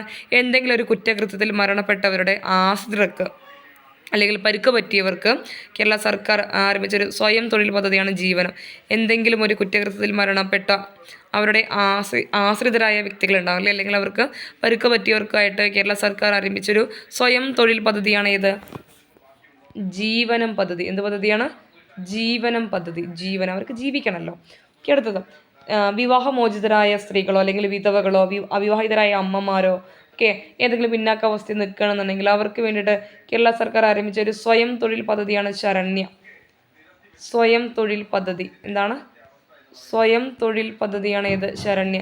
അവിവാഹിതരായ അമ്മമാർ, വിധവകൾ അല്ലേ, സാമ്പത്തികമായി പിന്നാക്കം നിൽക്കുന്ന വനിതകൾക്ക് വേണ്ടി ആരംഭിച്ചതാണ് ഏത്? ശരണ്യ. അപ്പോൾ സ്പെക്ട്രം ഒരു പദ്ധതി ചോദിച്ചിട്ടുണ്ടായിരുന്നു അല്ലേ, ഓട്ടിസം ബാധിച്ച ആളുകൾക്ക് വേണ്ടിയിട്ട്, ഓട്ടിസം ബാധിച്ചവരുടെ സമഗ്ര പുരോഗതിക്ക് വേണ്ടിയിട്ട് നമ്മുടെ കേരള സാമൂഹിക സുരക്ഷാ മിഷൻ ആരംഭിച്ച പദ്ധതിയാണ് സ്പെക്ട്രം. സ്പെക്ട്രം എന്തുമായി ബന്ധപ്പെട്ടതാണ്? Spectrum autism. എന്താണ്? ഓട്ടിസം ബാധിച്ച കുഞ്ഞുങ്ങൾക്ക് കേരള സാമൂഹിക സുരക്ഷാ മിഷൻ ആരംഭിച്ചതാണ്. അതുപോലെ തന്നെ തേനമൃത് എന്ന് പറഞ്ഞു, ലോക്ക്ഡൗൺ കാലത്ത് കുട്ടികളുടെ പോഷകാഹാരക്കുറവ് പരിഹരിക്കാൻ കേരള സർക്കാർ നടപ്പിലാക്കിയ ഒരു പദ്ധതിയാണ്. ഓക്കെ, അതുകൊണ്ട് ഓർത്തു വയ്ക്കാം. നമ്മുടെ കേരളത്തിലെ നിപ്പ വൈറസിനെ ആസ്പദമാക്കിയിട്ട് ആഷിഖ് കപൂർ സംവിധാനം ചെയ്ത സിനിമ ഏതായിരുന്നു? വൈറസ് സിനിമ അല്ലേ. അതുപോലെ തന്നെ നമ്മുടെ കേരളത്തിലെ മികച്ച നേഴ്സിന് അല്ലേ കൊടുക്കുന്ന പുരസ്കാരം അറിയപ്പെടുന്ന പേരെന്താണ്? ലിനി പുരസ്കാരം. ഏറ്റവും കൂടുതൽ സഹകരണ ആശുപത്രിയുള്ള കേരളത്തിലെ ജില്ലയാണ് ഏത്? കണ്ണൂർ. ഏതാണ്? കണ്ണൂർ. പട്ടികജാതി വകുപ്പിന് കീഴിൽ ഇന്ത്യയിലെ ആദ്യത്തെ മെഡിക്കൽ കോളേജ് ഏതാണ്? പട്ടികജാതി വകുപ്പിന് കീഴിലാണ് വന്നത്. പട്ടികജാതി വകുപ്പിന് കീഴിൽ വന്ന ഇന്ത്യയിലെ ആദ്യത്തെ മെഡിക്കൽ കോളേജാണ് ഇത്? Palakkad medical college. പട്ടികജാതി വകുപ്പിന് കീഴിൽ വന്ന ആദ്യത്തെ മെഡിക്കൽ കോളേജാണ് പാലക്കാട് മെഡിക്കൽ കോളേജ്. 2019 ദേശീയ ഫ്ലോറൻസ് നൈറ്റിംഗേൽ പുരസ്കാരം ആർക്കാണ് ലഭിച്ചത്? 2019 അതായത് മികച്ച നേഴ്സിന് അല്ലേ കൊടുക്കുന്നതാണ് ഏത്? Florence Nightingale. അവർ ലോകം കണ്ട ഏറ്റവും നല്ലൊരു നേഴ്സായിരുന്നു അല്ലേ ഫ്ലോറൻസ് നൈറ്റിംഗേൽ. അപ്പോൾ 2019 ഫ്ലോറൻസ് നൈറ്റിംഗേൽ പുരസ്കാരം ആർക്കാണ്? വൈറസ് അല്ലേ, നിപ്പ ബാധിച്ച് മരിച്ച സിസ്റ്റർ ലിനി പുതുശ്ശേരിക്കായിരുന്നു. അതോടെ ഓർത്ത് വെച്ചാൽ മതി. വളരെ പ്രധാനപ്പെട്ട ചില പദ്ധതികളാണ് നമ്മൾ പറഞ്ഞു എന്ന് മാത്രം. ഓക്കെ, അടുത്തത് താലോലം പദ്ധതി ഓർത്ത് വയ്ക്കണം. ഓക്കെ, അതിൽ 18 വയസ്സിന് താഴെയുള്ള കുഞ്ഞുങ്ങൾക്ക്, ഹൃദയാരോഗ്യമായി ബന്ധപ്പെട്ട കുഞ്ഞുങ്ങൾക്ക് കൊടുക്കുന്ന പദ്ധതിയാണ് താലോലം. അതുപോലെ തന്നെ ഡയാലിസിസ് വന്ന ആളുകൾക്കും മാസത്തിൽ ഒരു തവണയെങ്കിലും ഡയാലിസിസ് വേണ്ടി വന്നത്, അല്ലെങ്കിൽ വൃക്കയോ കരളോ മാറ്റിവെച്ച വ്യക്തികൾക്ക്, അതുപോലെ തന്നെ ഹിമോഫീലിയ, അതുപോലെ തന്നെ സിക്കിൾ സെൽ അനീമിയ, ഇത്തരം രോഗങ്ങളൊക്കെ ഉള്ള വ്യക്തികൾക്ക് വേണ്ടിയിട്ട് കേരള സർക്കാർ ആരംഭിച്ചൊരു പദ്ധതി ഉണ്ടല്ലോ. ഏതാണത്? ഹിമോഫീലിയ ആണെന്നുണ്ടെങ്കിൽ 1 ലക്ഷം രൂപ എന്നുള്ള വരുമാന പരിധിയില്ല, ബാക്കി എല്ലാത്തിനും കുടുംബ വാർഷിക വരുമാനം 1 വർഷത്തിൽ താഴെയാകണം. അതുപോലെ തന്നെ മാസത്തിൽ ഒരിക്കലെങ്കിലും നമ്മൾ ഡയാലിസിസിന് വിധേയമാകുന്ന ആ വ്യക്തി എന്ത് ചെയ്യണം? ഒരു ഡോക്ടറുടെ സാക്ഷ്യപത്രം വാങ്ങിയിട്ടുണ്ടാകണം. അങ്ങനെയെങ്കിൽ ആ വ്യക്തിക്ക് മാസം എത്ര രൂപ കിട്ടും? 1000 രൂപ കിട്ടും. ഹീമോഫീലിയ രോഗിയാണെങ്കിൽ 1100 രൂപ കിട്ടും എന്ന് ഓർത്ത് വയ്ക്കണം. ഓക്കെ, അടുത്ത അനുകമ്പയുടെ കാറ്റ്, സ്നേഹത്തിൻ്റെ നനവ്. എന്താണ്? Kattadi. Kerala accelerated tribal ability development and inclusion initiative. എന്താണ് Kattadi? Kerala accelerated tribal ability development and inclusion initiative Kattadi. Okay, അനുകമ്പയുടെ കാറ്റ്, സ്നേഹത്തിൻ്റെ നനവ് എന്നാണ് അതിൻ്റെ ക്യാപ്ഷൻ അല്ലേ. പട്ടികവർഗ സമൂഹത്തിലെ ഭിന്നശേഷിക്കാർക്ക് ഭൗതിക സാഹചര്യങ്ങൾ ഒരുക്കുന്നതിന് വേണ്ടിയിട്ട്, അപ്പോൾ പട്ടികവർഗ വിഭാഗം അല്ലേ, പട്ടികവർഗം ഷെഡ്യൂൾഡ് ട്രൈബ് കമ്മ്യൂണിറ്റിക്ക് വേണ്ടിയിട്ട് വന്ന പ്രോഗ്രാമാണ് കാറ്റാടി.